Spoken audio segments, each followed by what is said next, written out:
Okay, so ds is equal to DSE plus DSI and DSE is equal to R minus E. Okay, so first is internal static indeterminacy. So अगर आप पहली equation देखोगे तो it is applicable for the truss member. So when we solve the numerical on truss, okay, so in that case we have to identify the structure based on that equation, that is ds equal to DSE plus DSI. So DSI is equal to m minus 2j minus 3 where m is equal to number of member, j is equal to number of joint. So ये equation लगा के हम वो particular truss member की condition देख सकते हैं कि वो स्टैटिकली डिटर्मिनेंट है कि इनडिटर्मिनेंट है. Okay, then external static indeterminacy means R minus E. DSE का मतलब क्या होता है, degree of external static indeterminacy. R is equal to number of unknown reactions, E is equal to number of equilibrium condition. So E is equal to 2D for 3 equation of condition of equilibrium और 3D for 6 equation of equilibrium. Okay, so ये दो equations जो है हम लोग जब numerical solve करेंगे जब आपको डिटेल में समझ में आ जाएगा. ठीक है, next is the standard cases. Okay, अब यहाँ से आपका इंपॉर्टेंट पार्ट स्टार्ट हो रहा है. ठीक है, for the numericals. So already you have seen the standard shear force and bending moments. Okay, in strength of material. So उसमें जो स्टैंडर्ड केसेस थे आपको वो अच्छे से याद करना पड़ेगा. ठीक है, standard cases in terms of what area. जैसे एक पर्टिकुलर स्टैंडर्ड केस देखो, आपका सिंपली सपोर्टेड बीम है having the central point load W is there.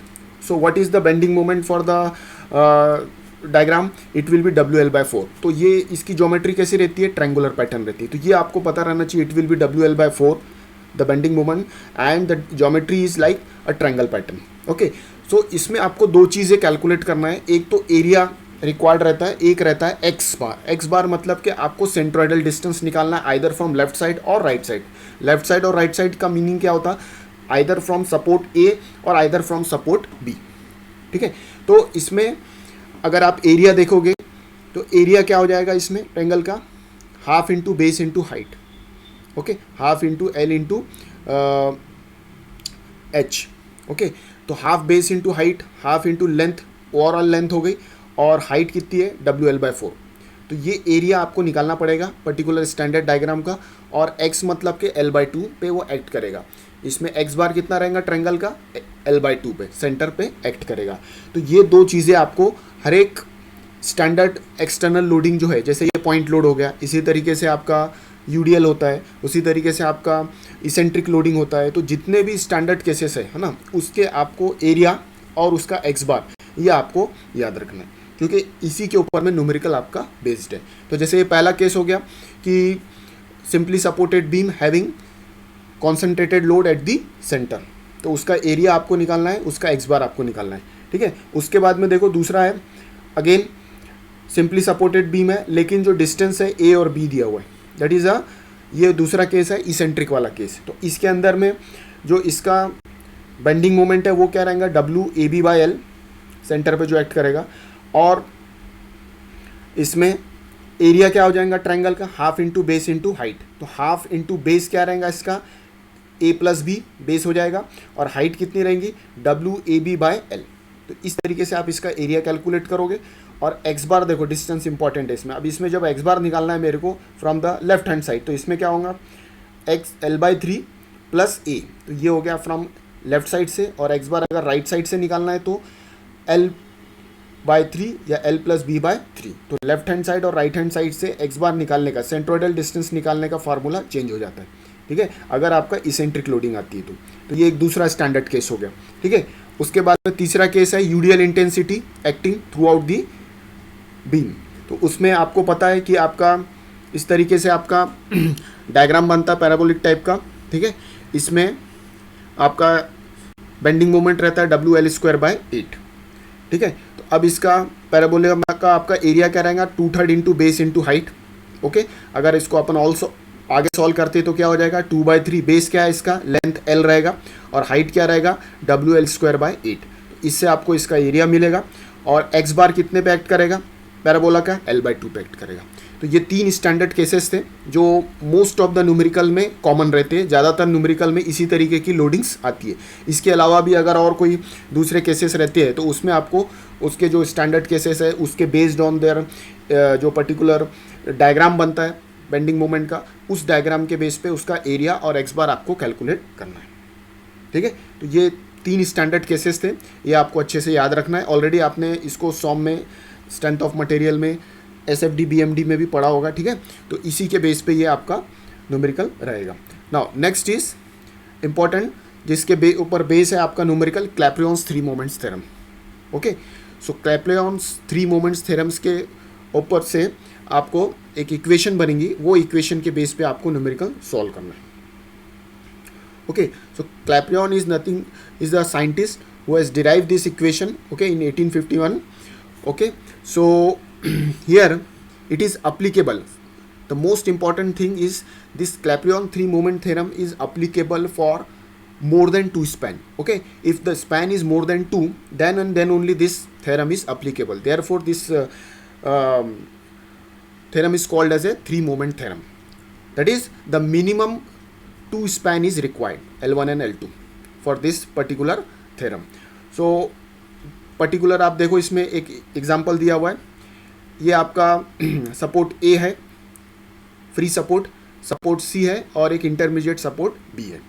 अब ये कैसा स्ट्रक्चर हो गया, अगर आप इसको अच्छे से देखोगे तो it is a indeterminate structure. Why it is called indeterminate structure? क्योंकि इसमें आप जो इंटरनल सपोर्ट है B, है ना, ये सपोर्ट, इसको आप by equation of condition of equilibrium से नहीं निकाल सकते। अगर आपको याद होगा, आपने सॉम में SFD BMD प्लॉट किया होगा, तो उसमें आपका एक सिंपली सपोर्टेड बीम रहता था, उसके अंदर में आपका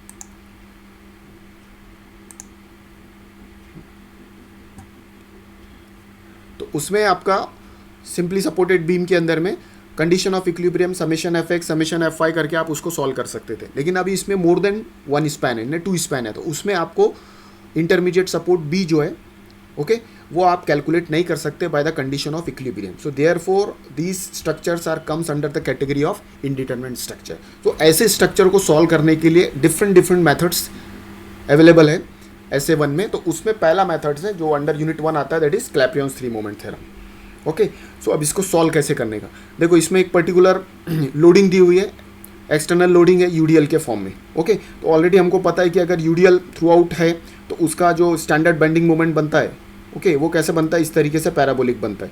तो ये स्पैन AB के लिए बन गया, उसी तरीके से स्पैन BC के लिए ये बन गया। ठीक है, इसमें इसका एरिया कैलकुलेट करेंगे हम, क्योंकि ये 2 स्पैन है इसीलिए हमको डिवाइड करना पड़ेगा। ये A1 for span AB, A2 for span BC। ठीक है, उसके बाद में X1 जो निकलेगा फॉर स्पैन AB का X बार निकलेगा, सेंट्रोइडल डिस्टेंस, और X2 जो निकलेगा सेकंड का निकलेगा। ठीक है, अब इसमें देखो क्या लिखा है, generally for the consecutive span that is span AB and for span BC the sagging bending moment will occurs at the centre. Okay, centre पे एक्ट करता है आपका sagging bending moment at the center, whereas hogging bending moment can be calculated at the support by the application of Clapeyron's 3 moment theorem. Okay, standard diagram में जो भी आपका centre पे bending moment form होगा that is called as a sagging bending moment, and whatever the bending moment you will get at the support, that is supported is MA, MB and MC. These MA, MB and MC are the support bending moment, that is called as a hogging bending moment. Okay, so support पे always hogging bending moment बनता है and it is always negative, where centre पे बनता है आपका sagging bending moment, that is always positive. तो हमको calculate करना है, रिक्वायर्ड है इसमें to calculate the sagging hogging bending moment, that is MA, MB and MC. Now limitations, at a time maximum of 2 or 3, maximum 2 to 3 moment can be calculated for the maximum of 2 span. 2 से 3 आप moment निकाल सकते हैं for the 2 spans के लिए। ये इसका standard particular जो इक्वेशन है वो ये है इसका। तो ये आपको याद रखना है, MA equal to MA into L1 by I1। Okay, MA is the moment at support A, L1 is the length of the span AB, I1 is the moment of inertia of the span AB plus 2 times MB। MB means जो आपका moment निकलेगा at point at support B, then L1 by I1 plus L2 by I2. So L2 I2 क्या हो गया आपका, span for BC and moment of inertia for BC. Okay, plus MC L2 by I2 is equal to -6 in bracket A1 X1 bar divided by L1 I1 plus A2 X2 bar divided by L2 I2. Okay, तो ये standard equation है. अब based on the different support condition, different boundary condition of the beam, ये फॉर्मूले में modifications होता है, लेकिन ये एक इंटायर एक कंप्लीट इक्वेशन है जिसको आपको याद करना है. ठीक है, अब इसको किस तरीके से ये चेंजेस होगा based on the external boundary condition of the beam, वो हम लोग स्टेप बाय स्टेप देखेंगे. ओके, अब इसमें जो एब्रीवेशंस है, where MA, MB and MC, these are the moments we required to calculate. So MA, MB, MC are the hogging bending moment which is to be calculated at support ABC. अगर आप ये diagram देखोगे तो ये MA, MB और MC ये तीन supports moments है जो हमको कैलकुलेट करना है. उसके बाद में L1, L2 are the span for AB and BC. Already ये पेपर में आपको न्यूमेरिकल में दिया रहेगा L1, L2 का डिस्टेंस वगैरह. ठीक है, उसके बाद में I1 and I2 moment of inertia of span AB and BC. तो I1 I2 की भी वैल्यू जो है in the form of 2I ये वैल्यू दिया रहता है ऑलरेडी. उसके बाद A1 A2 sagging area of the span AB BC. अगर आप डायग्राम देखोगे तो A1 A2 जो है आपको based on the bending moment diagram जो बन रहा है, सैगिंग आपका पैराबोलिक रहे या फिर आपका ट्रायंगुलर रहे, based on the external loading condition आपको इसको कैलकुलेट करना है. ठीक है, उसके बाद में X1 bar and X2 bar are the centroidal distance from the extreme support. Extreme support means ये आपका X1 बार है, इसका एक्सट्रीम सपोर्ट हो गया A, जो आपका सपोर्ट रहेगा AB के लिए, और BC के अंदर में यहाँ से X2 पे रहेगा. ठीक है, कभी भी इंटरमीडिएट सपोर्ट से आपको डिस्टेंस कैलकुलेट नहीं करना है, आपको एक्सट्रीम सपोर्ट आइदर फ्रॉम इधर लेफ्ट साइड से और इधर राइट साइड से कैलकुलेट करना है. ओके, तो ये आपका सेंट्रोइडल डिस्टेंस कैलकुलेट होगा आपका. ठीक है, अब इसमें बाउंड्री कंडीशन हम लोग लगाएंगे. अब बाउंड्री कंडीशन क्या है? ठीक है, बाउंड्री कंडीशन इसमें क्या है कि ये अगर आप इसका फ्री बॉडी डायग्राम प्लॉट करते हो, ये जो पर्टिकुलर आपका मल्टी स्पैन जो आपका डायग्राम है, इसका अगर आप बाउंड्री कंडीशन आपका फ्री बॉडी डायग्राम अगर प्लॉट करते हैं तो उसमें ये हो गया आपका स्पैन A, स्पैन B और सपोर्ट A, B और C. ठीक है, इसमें यहाँ मैंने लिखा है MA equal to 0, MB equal to question mark and MC is equal to 0. So why MA and MC equal to 0? क्योंकि आपको याद रखना है ये कि फ्री सपोर्ट जहाँ पे भी आता है, जैसे ओवरहैंग सपोर्ट आ गया, फ्री सपोर्ट आ गया, ये देखो सिंपली सपोर्ट जो आ गया आपका MA और MC क्या है, सिंपली सपोर्ट है. तो सिंपली सपोर्ट जहाँ पे भी रहेगा, ऑलवेज रिमेंबर सिंपली सपोर्ट पे मोमेंट जो रहता है ऑलवेज 0 रहेगा, ऑलवेज 0. ओके, ये बात हमेशा याद रखने का, क्योंकि आगे के सभी न्यूमेरिकल में आपको ये मैक्सिमम केसेस में आएगा. उस केस में आपको डायरेक्टली वैल्यू MA और MC की क्या पुट करना है, 0. और वहाँ पे रीज़न क्या लिखोगे, because it is a free support, that is a simply support. तो वहाँ पे मोमेंट कभी नहीं आता. हाँ, MB क्या है आपका, इंटरमीडिएट सपोर्ट है, तो ये सपोर्ट पे हॉगिंग मोमेंट फॉर्म होता है, तो इसीलिए यहाँ पे आपको मोमेंट कैलकुलेट करना है. ओके, हाँ, तो ये हो गई पहली बाउंड्री कंडीशंस, जिसमें आपको न्यूमेरिकल आपके डायग्राम में इस तरीके से दिया था कि सपोर्ट A और सपोर्ट C ये क्या था आपका, सिंपली सपोर्ट था, therefore the moment is automatically 0. तो यहाँ अपने को need not required to calculate MA and MC. अब ये MA और MC की वैल्यू, ये आपकी स्टैंडर्ड इक्वेशन जो है, MA L1 by I1 2 times MB L1 by I1 plus L2 by I2 plus MC L2 by I2 minus 6 times, ये जो इक्वेशंस है इसमें अगर आप ये वैल्यू पुट करते हैं MA इक्वल टू 0 और इधर MC इक्वल टू 0, क्योंकि ऑलरेडी अपने को ये नोन वैल्यू है, क्योंकि ये सिंपली सपोर्ट होने की वजह से ये क्या है, 0 है.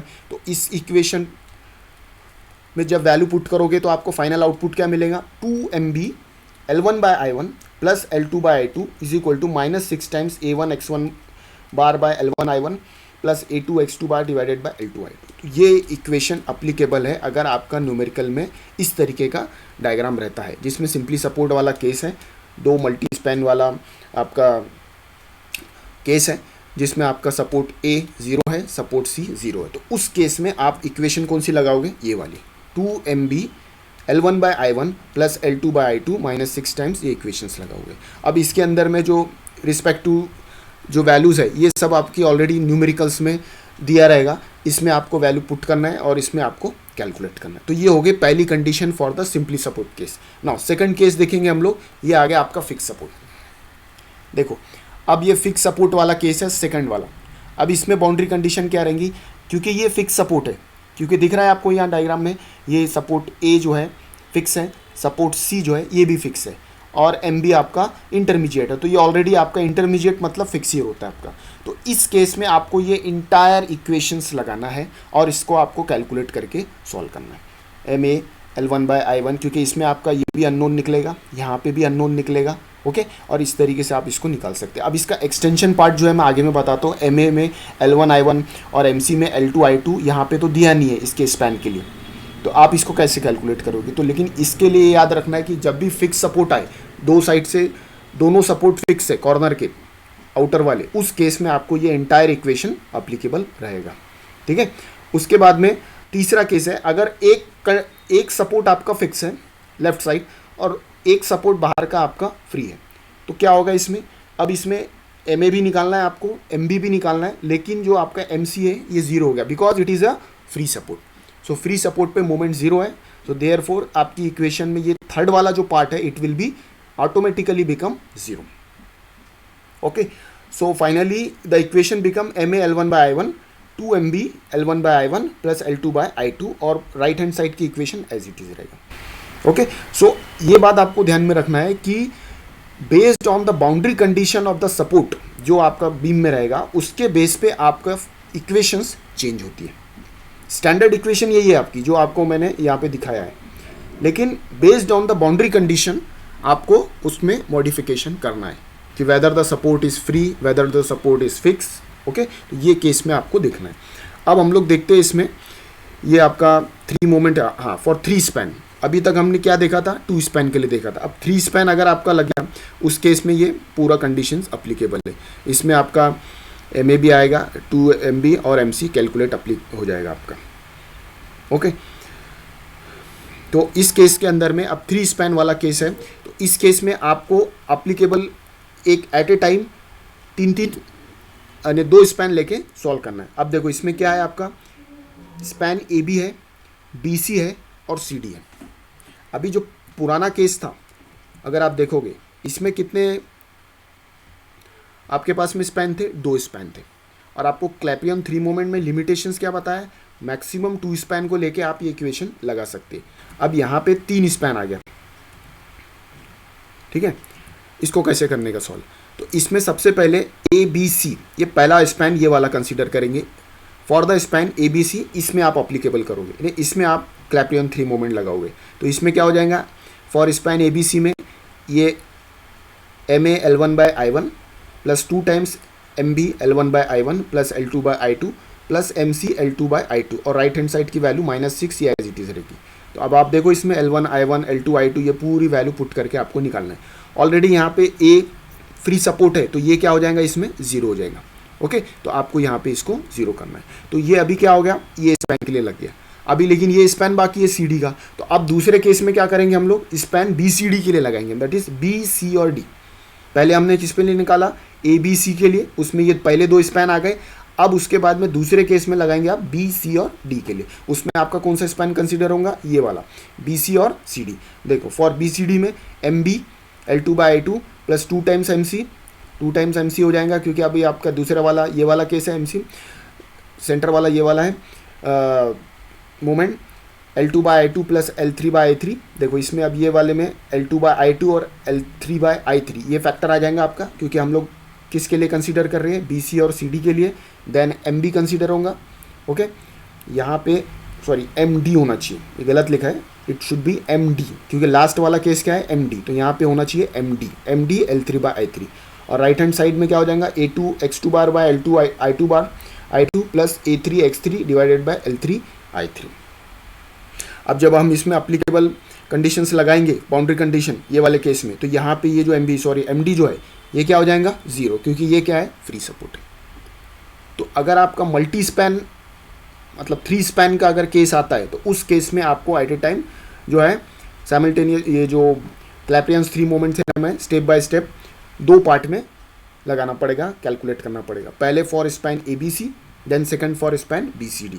फिर इसके बाद में इसकी जो इक्वेशंस फॉर्म होंगी उसको साइमल्टेनियस इक्वेशंस लगा के आपको जो है सॉल्व करना है, और फिर उसके बेस पे आपका जो अननोन है, अब इसमें अननोन क्या रहेगा, अब इसमें अननोन रहेगा B और C, because it is a intermediate support B and C. So hogging moment will be developed at MB and at MC, and A and D will be 0 because it is a free support.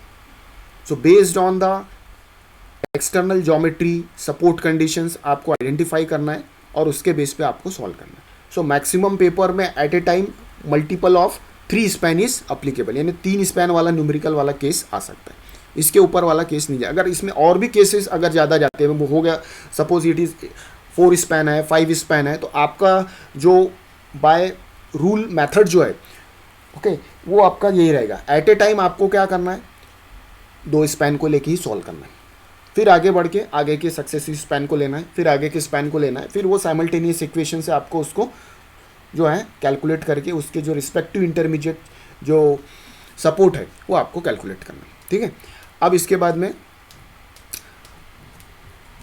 मैंने बात किया था ये fix support का, ये देखो ये fix support, अभी ये जो फिक्स सपोर्ट वाला केस अगर आता है तो इसके अंदर में L1 I1 का फैक्टर किस तरीके से लेना पड़ता है, ये देखो इसमें ये आपका ऑलरेडी यहाँ पे L1 I1 है, यहाँ पे L2 I2 है।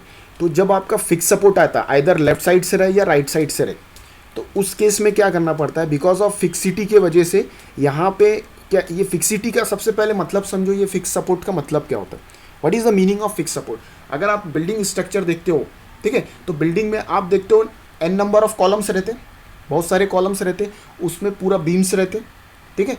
अब मैं पर्टिकुलर एक हॉल का एरिया लेके उसके बीम को एनालाइज कर रहा हूँ, अब वहाँ पे सपोज 3 या 4 कॉलम आ रहे, तो मैं क्या करूँगा, उसको आइसोलेट करूँगा, उसको बाहर निकालूंगा और उतने पोर्शन का जो बीम का पार्ट है उसको मैं एनालाइज करूँगा। लेकिन जो पार्ट को मैंने बाहर निकाला उससे जो कनेक्टेड बाकी का जो मेंबर है बीम का जो है वो तो आगे कनेक्टेड रहेगा। सपोज वो हॉल है, आगे जाके बेडरूम में ख़त्म हो रहा होगा, ओके, तो उसका जो बीम है वो आगे में एक्सटेंडेड है। तो इसीलिए फिक्स का मतलब क्या होता है कि यहाँ पे आपका जो स्ट्रक्चर है वो डिसकंटिन्यू नहीं है, इसके आगे और भी जो बीम है ओके वो आपका एक्सटेंडेड है। तो आपको इसीलिए जब एनालिसिस भी करोगे तो वहाँ पे इटसेल्फ आपको एज ए इमेजनरी यहाँ पे आपको कंसीडर करना है L0 इमेजनरी स्पैन और I0 मतलब इसका इमेजनरी मोमेंट ऑफ इनर्शिया। तो फिक्स का मतलब ही ये है कि it is a continuous part है, इसके आगे आपका स्पैन है।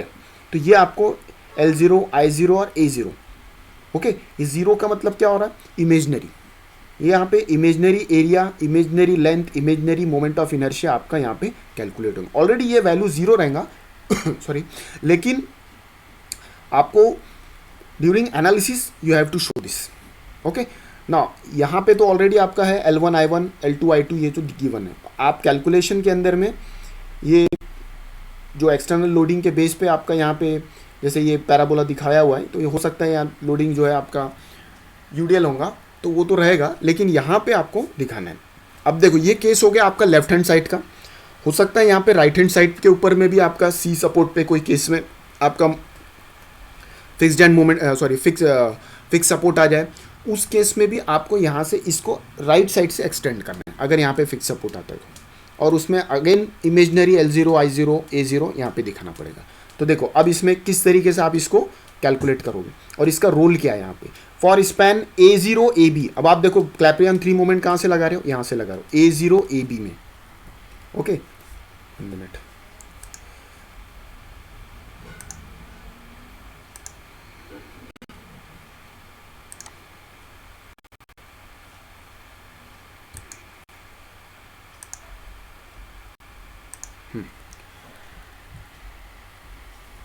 तो इसीलिए पहला जो अप्लीकेबल जो स्पैन रहेगा वो रहेगा A0 A एंड B। तो फॉर स्पैन A0 AB में आप इसमें क्लैपियन 3 मोमेंट लगाओगे, तो इसमें क्या हो जाएगा M of A0 L0 by I0 plus 2 times MB L0 by I0 plus L1 by I1। ये पहला स्पैन और दूसरा स्पैन कंसीडर करके निकाल लिया आपने। प्लस एम बी, ये वाला केस हो गया L1/I1, और राइट हैंड साइड पे -6 ये वाला केस का A0 x0 by x bar 0 divided by L0 I0 plus A1 x1 divided by L1 I1। तो ये पहले आपने ये स्पैन कंसीडर किया A0, A और B। अब इसके अंदर में ये जो वैल्यूज़ है m of A0, L0, I0, ये सब वैल्यू ज़ीरो रहेंगे। यहाँ पे ये ज़ीरो रहेगा, यहाँ पे A0 x बार 0 L0, क्योंकि यहाँ पे ऑलरेडी कोई भी बेंडिंग मोमेंट फॉर्म नहीं होगा, क्योंकि ये इमेजनरी स्पैन है और इमेजनरी स्पैन के ऊपर में कोई लोडिंग आता ही नहीं। लेकिन क्योंकि ये फिक्स सपोर्ट है तो इसका प्रिजम्पशन ये है कि यहाँ पे आपका इमेजनरी जो है आपका एक्सटेंडेड पार्ट है, कंटिन्यू पार्ट है, तो इसीलिए आपको इसको पर्टिकुलर थ्योरम में कंसीडर करना पड़ेगा। ओके, आपका कैलकुलेशन का पार्ट कहाँ पे आएगा, ये वाला 2 टाइम्स MA, ये ऑलरेडी आपका L1/I1 की वैल्यू निकल जाएंगे क्योंकि ये दिया रहेगा, MB L1/I1 कैलकुलेट होगा। ओके, यहाँ पे भी आपका -6 टाइम A1 x1 बार L1/I1 ये पूरा कैलकुलेट हो जाएगा। ओके, जहाँ जहाँ पे भी 0 वाली वैल्यू आ रही है वो वैल्यू क्या हो जाएंगी, 0 हो जाएंगी। अब ये अप्लीकेबल किसके लिए हो गया, पहला स्पैन A0, A और B के लिए। अब आप दूसरा किसके लिए अप्लाई करोगे, ABC के लिए, m of A L1/I1 2 times MB L1/I1 plus L2/I2 plus MC L2/I2 -6 times A1 x1 और A1 x1 bar divide by L1/I1 plus A2 x2 bar divided by L2/I2। मतलब ये वाला ABC वाला case कैसा हो गया, ऑलरेडी जो अपन ने पहले सबसे पहले जो बेसिक इक्वेशन देखे थे, ठीक है, वो वाली इक्वेशन आपको रख के निकाल लेना है, क्योंकि इसके अंदर में ऑल द वैल्यूज आर अपने को पता है। अब इसमें यहाँ पे क्या होगा, जब बाउंड्री कंडीशन लगाओगे तो MC इक्वल टू ये जो वैल्यू है 0 हो जाएगा। क्यों 0 हो जाएगा, क्योंकि यहाँ पे ये सपोर्ट क्या है, आपका फ्री सपोर्ट है। ठीक है, तो इस तरीके से आपको क्लैपेरॉन्स थ्री मूवमेंट का यूज़ करना है based on the external boundary condition of the support as well as the external loading of the structure. Okay,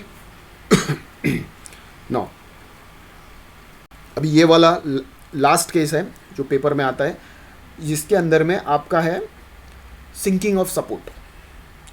sinking of support का मीनिंग क्या है कि ये सपोर्ट A है, ये सपोर्ट B है, ये सपोर्ट C है। तो हो सकता है ये जो आपका मल्टी स्पैन जो सपोर्ट है वो एक आधा सपोर्ट सिंक हो जाए। जैसे इस केस में देखो सपोर्ट B जो है 10 mm से सिंक हो गया, 10 mm से ये सपोर्ट सिंक हो गया, मतलब ये एक 0 लेवल पे रखा हुआ है, तो ये इस तरीके से ये -10 mm सिंक हो गया नीचे, इस तरीके से ऐसा सिंक हो गया। तो अगर इसमें सिंकिंग होता है, अब ज़रूरी नहीं कि ये सपोर्ट B ही सिंक हो, पेपर में ऐसा भी आ सकता है सपोर्ट A सिंक हो रहा, सपोर्ट C सिंक हो रहा, या अगर ये मल्टी स्पैन वाला 3 स्पैन वाला है तो हो सकता है ये यहाँ पे D सपोर्ट सिंक हो रहा। तो आपका स्टैंडर्ड जो इक्वेशंस है, ये आपकी जो इक्वेशन, उसमें क्या चेंज होगा, है ना, क्या मॉडिफिकेशंस होगा वो देख लेते अपन।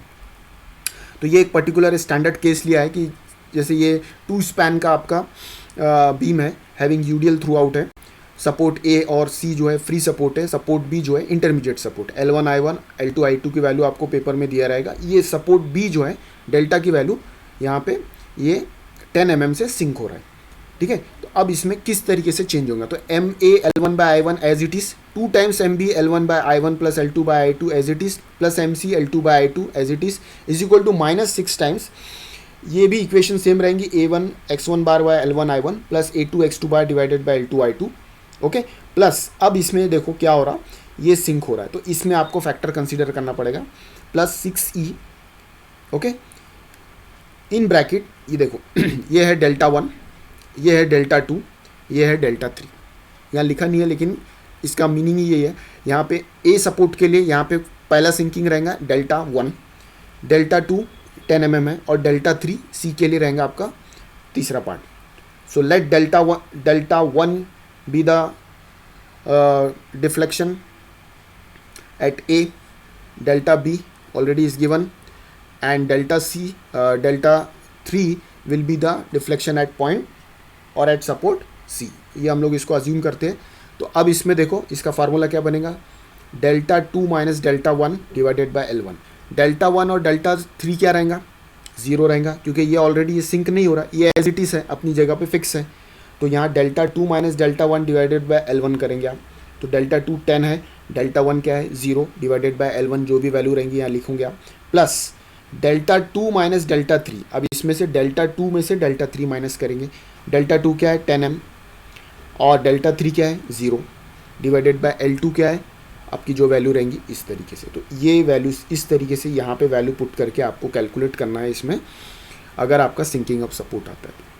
अगर पेपर में आ गया सपोज डेल्टा ए सिंक हो रहा है, सपोर्ट डेल्टा ए सिंक हो रहा है और delta B delta C as it is है, तो आप यहाँ पे वैल्यू जो भी आ रही है, ये इक्वेशन ये जो पर्टिकुलर ब्रैकेट है इसमें आप रिस्पेक्टिव वैल्यू पुट करके यहाँ पे वैल्यू निकालोगे। कई बार पेपर में ऐसा भी रहेगा, हो सकता है कि support A is sink by 10 mm और support B is sink by 5 mm। मतलब क्या हो गया इसमें, डेल्टा 1 जो है 5 mm से सिंक हो रहा, डेल्टा बी जो है डेल्टा 2 जो है 10 mm से सिंक हो रहा। ए जो है सॉरी डेल्टा ए जो डेल्टा 1 जो है 10 mm से सिंक हो रहा और डेल्टा 2 जो है आपका 5 mm से सिंक हो रहा। तो उसमें से आप ये डिफरेंस निकाल सकते और इसमें वैल्यू को पुट करके आप उसका फाइनल आउटपुट निकाल सकते। इसमें भी आपका फाइनली क्या कैलकुलेट होना है MB, लेकिन इसमें because of the delta effect displacement जो हो रहा है आपका सिंक हो रहा, उसके वजह से आपको ये एडिशनल इक्वेशंस जो है फॉर्मूले में ऐड हो जाती है। फाइनल आउटपुट में जब बाउंड्री कंडीशन लगाओगे तो क्या वैल्यू आएंगी, MA 0 रहेगा, MC 0 रहेगा, क्योंकि ये सिंपली सपोर्ट है, फ्री सपोर्ट 0 हो जाता। ओनली यहाँ पे वैल्यू क्या कैलकुलेट होंगी आपकी इंटरमीडिएट सपोर्ट की MB, that is a hugging bending moment. ये ऑलरेडी आपकी निकल जाती WL²/8 करके, ठीक है। इस तरीके से आपका ये फॉर्म होता है, ठीक है। ये टोटल आपका क्लैपियंस 3 मोमेंट जो है इतने इक्वेशंस के ऊपर में डिपेंड्स है, ठीक है। अब ये जो पार्ट आया आपका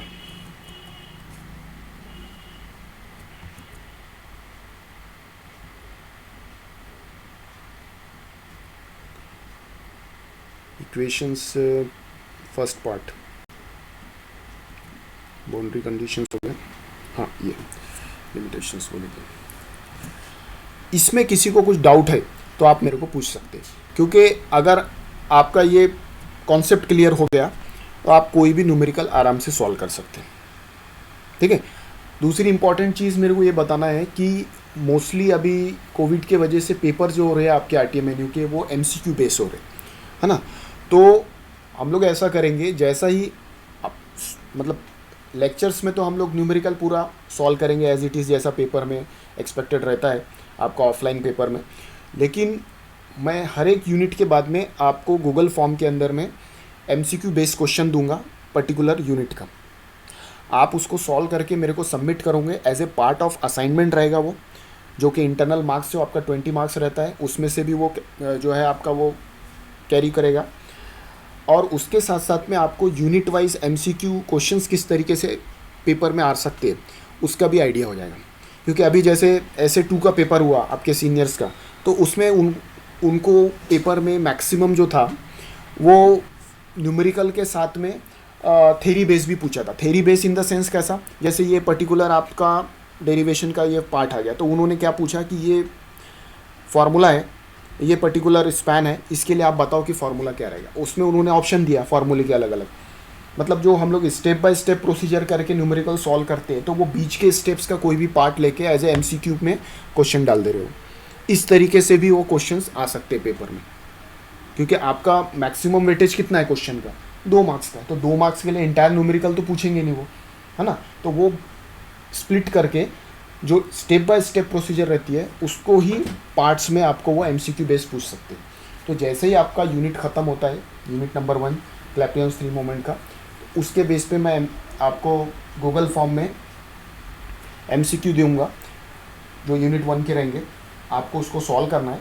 ज़्यादा नहीं रहेंगे, 10-15 ही रहेंगे, उसको आपको सॉल्व करना है। उसमें आपको प्रैक्टिस भी हो जाएगा कि किस तरीके से MCQ क्वेश्चंस पूछ सकते हैं पेपर में, ठीक है।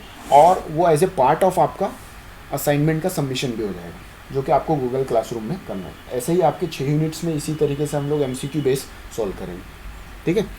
अच्छा, इसमें किसी को कोई डाउट है या कुछ समझ में नहीं आया तो आप पूछ सकते हैं।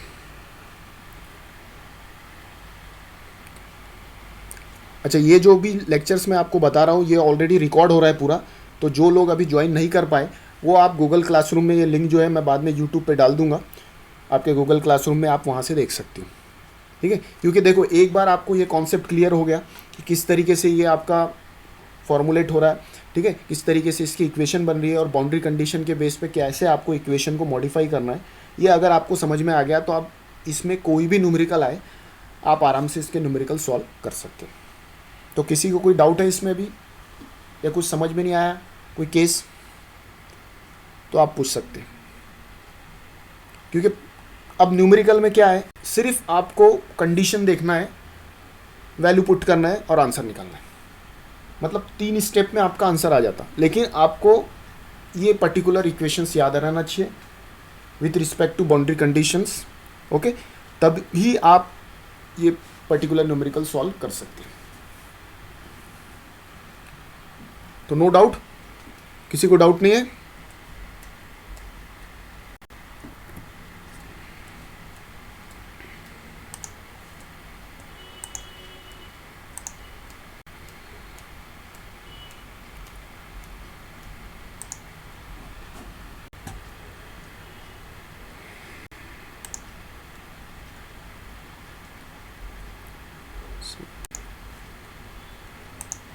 ओके देन, सो इसका जो न्यूमेरिकल्स है, ठीक है, हम लोग नेक्स्ट क्लास से स्टार्ट करते हैं, ठीक है, क्योंकि अभी आपके मैक्सिमम 20-22 लोग ही ज्वाइन करे हैं, 17-18 लोग ही ज्वाइन करे हैं। तो नेक्स्ट क्लास जो है हम लोग की आई थिंक मंडे को है ना, थेरी क्लास जो है मंडे को है 2 से 3। तो उसमें आप सभी से रिक्वेस्ट है कि आप लोग पेज और कैलकुलेटर और पेन लेके साथ में लेक्चर देखिए। इसमें जो भी न्यूमेरिकल्स रहेंगे उसको साथ साथ नोट कीजिए, ठीक है, उसके न्यूमेरिकल साथ साथ में सॉल्व कीजिए, ताकि आपको कॉन्फिडेंस आएगा किस तरीके से सॉल्व कर सकते हैं आप इसको, ठीक है। और इससे रिलेटेड और भी जो पार्ट्स है, ठीक है, वो मैं आपको गूगल क्लासरूम में यूट्यूब में उसके लिंक डाल दूँगा, ठीक है।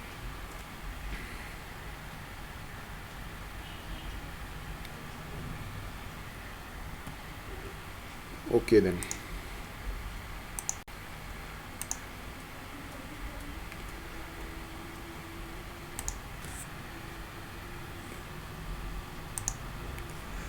यहाँ पे इस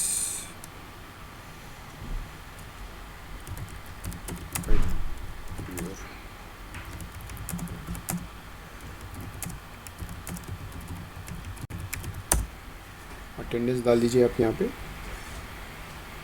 रोल नंबर या फॉर अटेंडेंस।